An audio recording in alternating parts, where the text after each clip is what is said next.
What I think is very important is to see how well the troika of lenders, who were supposedly arguing in favor of reforms for Greece, and the local oligarchs collaborated so well in order to overthrow our government effectively, or to stop our government from saying no to a failed program.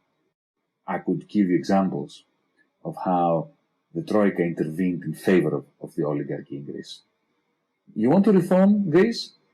Attack the oil industry in Greece, the cartel of energy, attack the supermarkets, which maintain a huge price-cost margin by effectively exploiting the suppliers.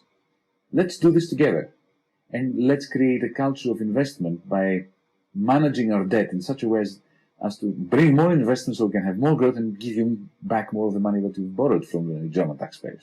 That was our agenda. There was no interest in that. Why? Why? Because they were far more interested in crushing a government that dared say no. I have to say that the greatest disappointment I felt was the lack of an opportunity to communicate with the people in Germany my position. I never had that opportunity. I remember I gave a talk here in Berlin on the 8th of June. I felt it was a genuinely good conversation. Not that they agreed with me, but it was a genuinely helpful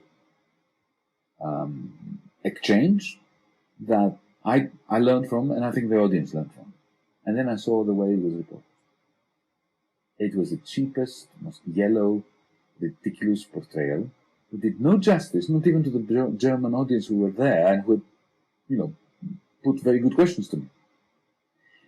This incapacity to engage in a dialogue in Europe is detrimental to the quality of European democracy. In April 2015, when I was in Washington, as part of the IMF spring meetings, I was warned by very high-standing officials of the United States government that I would be facing a character assassination attempt in Brussels and in Berlin. And I was even told when it would happen. That it would happen towards the end of April. And lo and behold, on the 24th of April, when there was the Riga, famous Eurogroup in Riga, it happened. Now, when we have a Eurogroup, which is informal, subject to no rules, you and our audience do not have the right to read the minutes. Not today, not in 30 years, not in 100 years, because they are not kept. So you will never be able to ascertain what happened, how these big decisions were taken, who said what. That is astonishing. That is preposterous. It's something to rebel over. Is it by default or is it a mistake? What do you think? No, it's by design. It's by design. Greece is being micromanaged, not just macromanaged, but micromanaged to the last detail.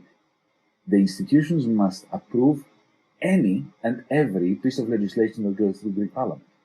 This is just not even a protector, it's a colony. Yeah? It's a dead colony. Yeah, it's a dead colony.